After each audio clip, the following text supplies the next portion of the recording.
Um crime que mexeu com a comunidade de Pontezinha, no Cabo de Santo Agostinho.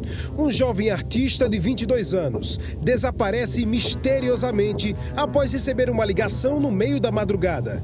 Era 15 de janeiro, uma terça-feira. Carlos Mateus da Silva, conhecido como MC Brian, alternava entre a vida de cantor e motociclista por aplicativo. A família conta que ele estava na casa da esposa quando recebeu uma chamada para fazer uma corrida em plena madrugada. Naquele dia foi a última vez em que Brian foi visto com vida. Na manhã daquele dia 15, a família do jovem deu por falta dele e começou a procurá-lo. A moto que Brian usava para trabalhar foi encontrada abandonada a 200 metros do local em que ele foi visto pela última vez. Alguém teve acesso ao Instagram do MC e postou mensagens dizendo que o jovem tinha uma dívida de R$ 1.500 e que, se não fosse paga, ele morreria. Uma pessoa anônima também entrou em contato com a mãe de Brian, pedindo para que ela pagasse a quantia que o jovem seria liberado com vida. O valor foi pago pela família, mas eles não tiveram nenhuma indicação de que Brian estivesse vivo. As buscas continuaram de forma independente pela família. 5 dias de aflição, até que no sábado, dia 20 de janeiro, o corpo foi encontrado em uma área de difícil acesso, perto de uma fábrica de pólvora em Pontezinha. Pelo estado avançado de decomposição do corpo, só foi possível identificar que se tratava do MC Brian por causa da tatuagem que ele tinha no braço e da trança no cabelo. Em maio deste ano, uma notícia triste e que pegou a todos de surpresa. Dona Mari, mãe de MC Brian, uma das personagens centrais dessa história, faleceu. Ela não teve oportunidade em vida de ver justiça pela morte do filho. Até o momento, a Polícia Civil não prendeu nenhum suspeito pela morte de Carlos Mateus da Silva. Quem tiver informações que possam ajudar a polícia a chegar aos autores do crime, ligue para 180. Pulamos até o dia 11 de fevereiro. Era domingo de carnaval. Muita folia na terra do frevo. Mas onde se esperava um banho de cerveja, acabou com um banho de sangue. Rafael Eli Rimas, empresário de 34 anos. Ele estava trabalhando na loja de conveniência do posto de gasolina em que era proprietário, quando um homem vestido de papangu entra no estabelecimento e friamente efetua 5 disparos de arma de fogo. Esse caso ficou conhecido como o Papangu assassino. Rafael era casado e tinha 2 filhos, uma menina de 10 anos e um bebê de apenas 4 meses. Um mês após o crime, a polícia prendeu 4 suspeitos de envolvimento no assassinato. Entre eles, um jovem de 19 anos e o atirador. Segundo a investigação da polícia, ao todo, 9 pessoas estariam envolvidas no caso. 5 foram presas, 3 estão foragidas e uma foi encontrada morta 7 dias após o assassinato. A investigação também apontou que o estabelecimento comercial da vítima era usado como ponto de apoio por policiais que investigavam traficantes de drogas da comunidade do V8, no bairro do Varadouro. Próximo ao local também tinha um estabelecimento de fachada que funcionava como ponto de venda de drogas e que a presença da polícia ali inibia os negócios. Para os traficantes, livrar-se de Rafael era fundamental. O mentor intelectual do crime foi preso no Rio de Janeiro, apenas no mês de junho. Egídio, de 38 anos. Ele era um dos grandes gerentes da facção, junto com outro suspeito chamado Balaquinha, que até então teria fugido. Outro crime de repercussão no carnaval. Um turista de 35 anos foi morto a facadas durante um assalto no bairro de Boa Viagem, na zona sul do Recife. O crime aconteceu na madrugada da quarta-feira de cinzas. Thales do Couto era natural do Rio de Janeiro e voltava de uma festa em Olinda, quando foi abordado por um morador de rua.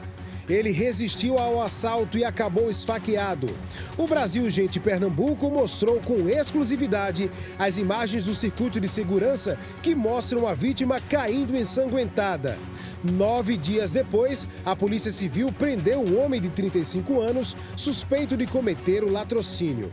Ele confessou o crime e disse que vendeu o celular de Thales por R$ 200 e usou o dinheiro para comprar drogas.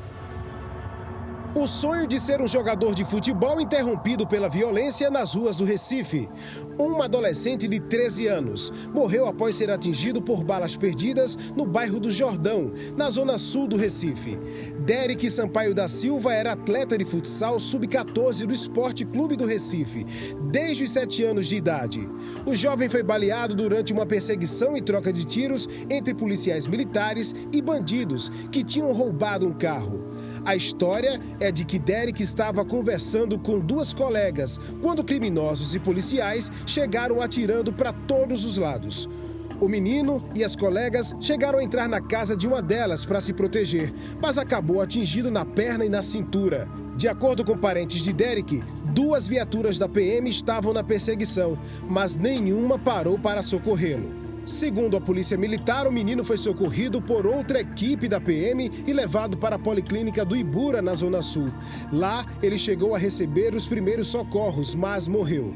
Após 8 meses, uma reviravolta. O Ministério Público de Pernambuco optou por não indiciar os 5 PMs envolvidos na ocorrência por alegar que não haviam provas suficientes para a responsabilização dos militares e queria arquivar o caso. A decisão gerou revolta nas redes sociais, na sociedade brasileira e no pai de Derek. Após a repercussão negativa, o Tribunal de Justiça de Pernambuco recusou o pedido de arquivamento.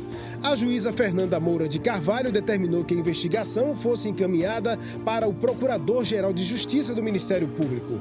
Novas diligências serão realizadas para responsabilizar os culpados pela morte de Derek.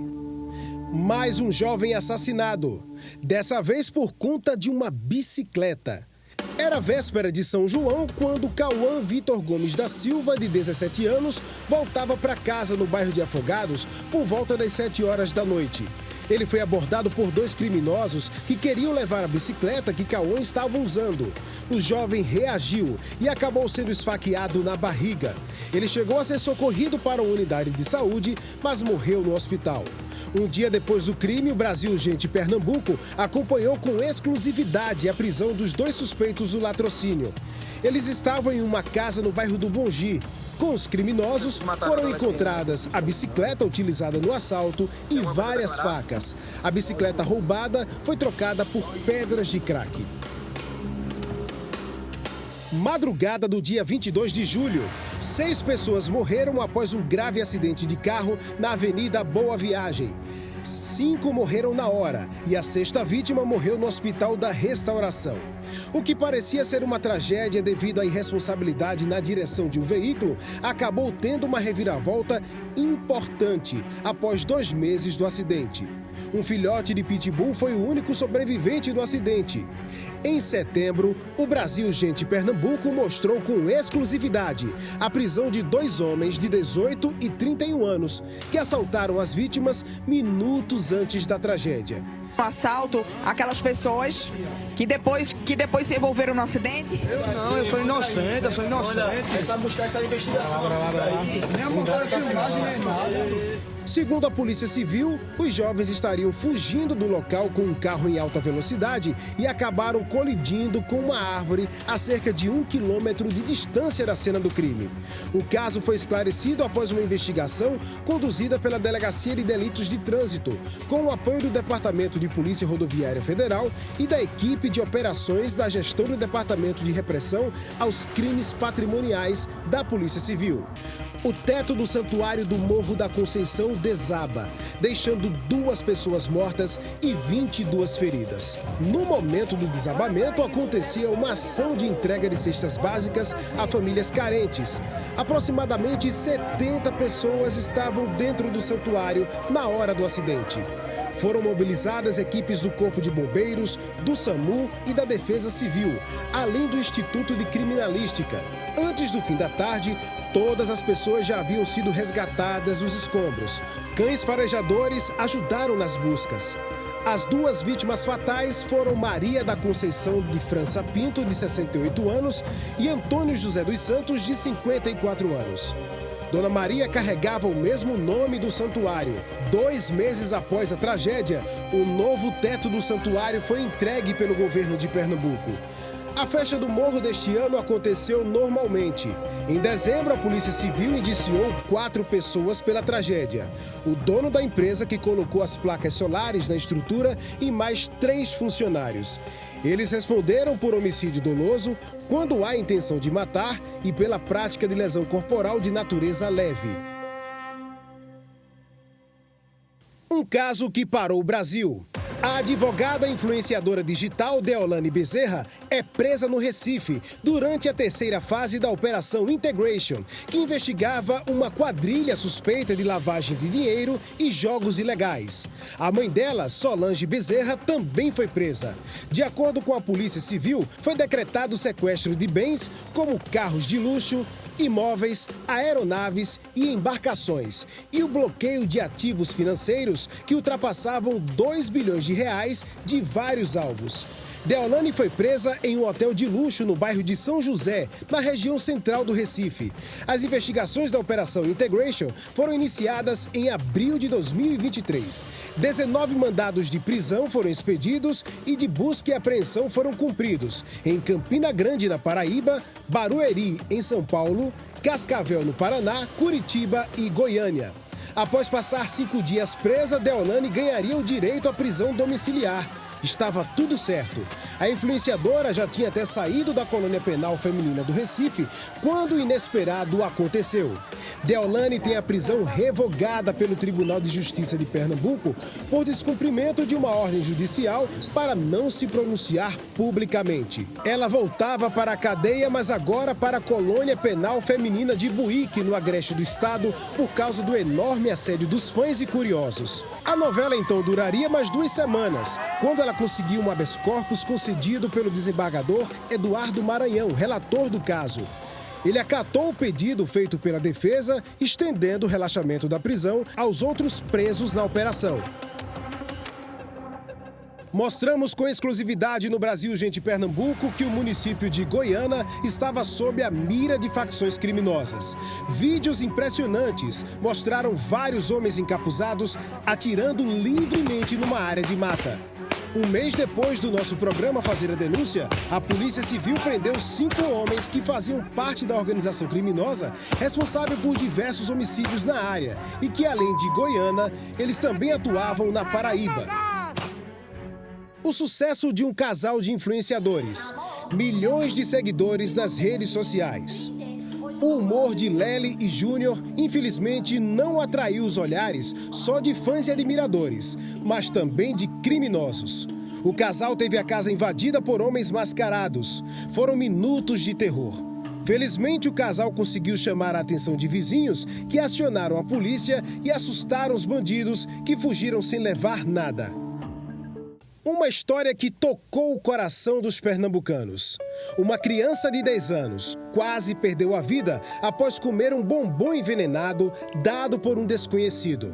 A mãe da criança, que é catadora de recicláveis, relatou que os 2 filhos gêmeos a ajudavam no trabalho, lá na Praça do Hipódromo, na zona norte do Recife, quando um homem não identificado ofereceu um doce. Passado o drama, se iniciou a corrente de solidariedade. Muitos telespectadores entraram em contato pedindo informações sobre a família. Fomos até a casa dessa família e mostramos como vivem felizes, apesar da vida simples e das dificuldades. O que não impediu de ajudarmos. Foram muitas doações para ajudar os 3 a recomeçar após o susto. O autor dessa tentativa de homicídio até hoje não foi identificado. Um crime que chocou a sociedade e enterrou os sonhos de um jovem. Michel Jung, de 26 anos, foi assassinado quando saía do trabalho para casa no dia 13 de novembro. O Sushi Man caminhava na Avenida Martins de Barros, no bairro de Santo Antônio. De repente, foi surpreendido por 3 ladrões. O latrocínio, roubo seguido de morte, foi a poucas horas da polícia divulgar o lançamento da operação de fim de ano nas ruas do centro do Recife. Michel não reagiu à abordagem e foi atingido por golpes de faca e morreu no local, em frente ao Fórum Tomás de Aquino, unidade do Tribunal de Justiça de Pernambuco. As câmeras de monitoramento do fórum não teriam filmado a ação dos criminosos. Com exclusividade, o Brasil Urgente Pernambuco acompanhou todos os detalhes da investigação da Delegacia de Delitos de Trânsito do DEPATRE. A gente conversou com testemunhas, peças fundamentais para que o quebra-cabeça fosse montado. Depois de 5 dias da morte, a primeira prisão. Michel da Silva, de 31 anos, conhecido como Olho de Gato, que já era foragido da justiça pelo crime de roubo e foi apontado pela polícia como chefe da gangue responsável por assaltos a pedestres no centro da capital. Com a prisão do primeiro acusado, as buscas foram intensificadas. Outros 2 envolvidos foram capturados. Nós estamos falando de Moisés Filho, de 25 anos, o Baixote, e Manuel Neto, de 31 anos, o Maneco. A dupla violenta reagiu contra a equipe de policiais com uma barra de ferro e uma faca, que foi usada no latrocínio. Em coletiva, o delegado disse que um deles, o Olho de Gato, se travestia de mulher para não ser identificado. O trio formado por moradores de rua está no cotel. O Ministério Público de Pernambuco ofereceu denúncia à Justiça, entendendo que os acusados, de fato, participaram do latrocínio. O pai de Michel Jung espera a condenação dos réus. O Sushimen era casado e se preparava para ser pai do 3º filho. Uma morte precoce que devastou uma família.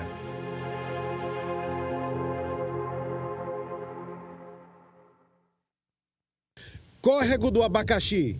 José Adilson Bezerra Sabino, de 26 anos, conhecido como Guilherme, foi morto durante uma brincadeira de arminhas de gel. O autor do crime foi o Wellington Severiano da Silva, de 40 anos, que alvejou Guilherme após saber que a companheira teria sido alvo das brincadeiras.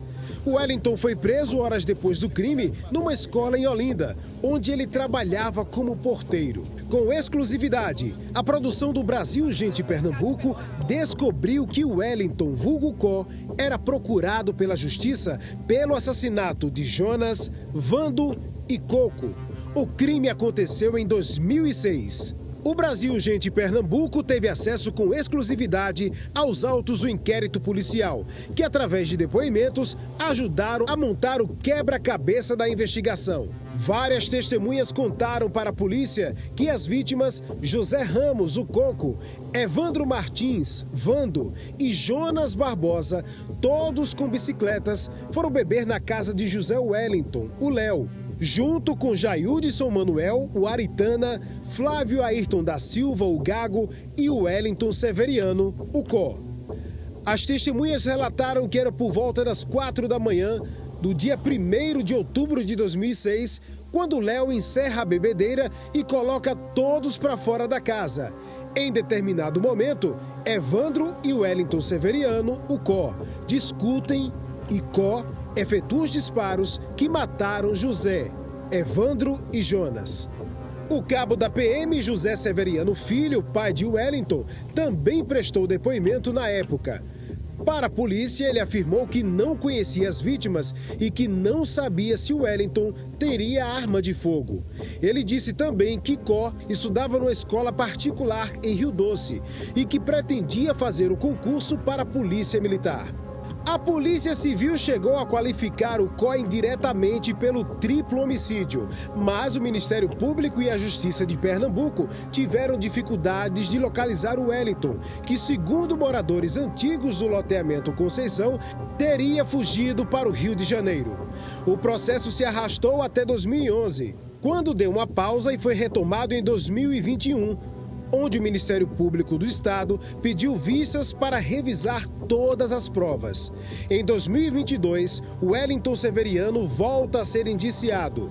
Có segue preso e aguarda julgamento pelos 2 crimes.